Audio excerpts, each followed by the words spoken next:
అంటే గ్రేటర్ ఉన్నప్పుడు టమాటా ప్యూరీ కోసం మనము టమాటాలన్నీ కట్ చేసి మిక్సీ పట్టడము, ఒక్కొక్కసారి ఇంట్లో పవర్ లేనప్పుడు ఇలాంటి వాటి కోసం ఇబ్బంది పడుతుంటే ఇలాంటి గ్రేటర్తో మనము టమాటా ప్యూరీని ఈజీగా తీసుకోవచ్చు.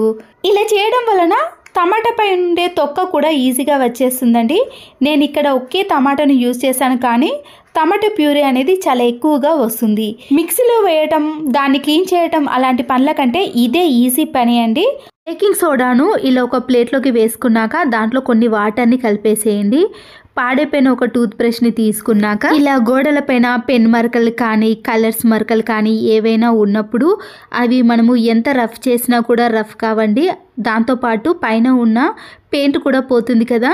ఇలా బేకింగ్ సోడా వాటర్ని వేసి బ్రష్తో రాసామనుకోండి, ఆ మరకలు అనేవి చాలా ఈజీగా క్లీన్ అయిపోతాయి. దానిపైన ఉండే పెయింట్ కూడా అస్సలకే పోదండి. ఓన్లీ పెన్ మరకలు ఇలాంటి కలర్ మరకలు అనేవి తొలగిపోతాయి. ఒకటి కట్ చేసి దాంట్లో హాఫ్ భాగం మాత్రమే తీసుకున్నాక దీంట్లో ఉండే గింజలన్నీ తీసేయండి.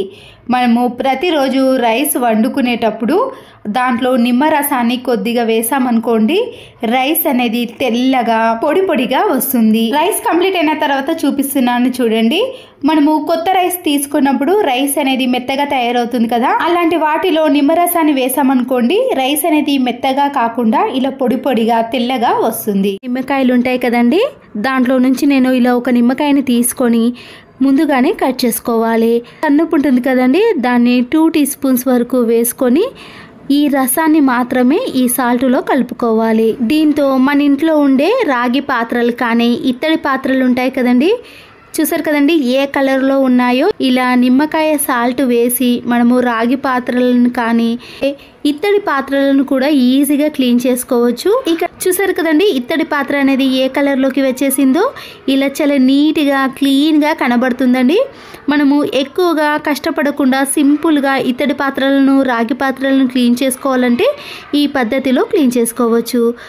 ఆన్లైన్లో ఏదైనా ఆర్డర్ పెట్టినప్పుడు ఇలాంటి కార్డ్బోర్డ్ బాక్స్లు వస్తాయి కదండి. ఇదిగా ఉండే టీ షర్ట్ని కానీ ఏదైనా షర్ట్ ఉంటుంది కదండి, ఆ షర్ట్ని ఈ కార్డ్బోర్డ్కి వేసేయాలి. పిల్లలు కూడా తీసుకోవడానికి చాలా కంఫర్ట్గా ఉంటుంది. అన్నీ ఒకే దగ్గర ఉంటాయి కాబట్టి వెతకాల్సిన పని కూడా ఉండదు.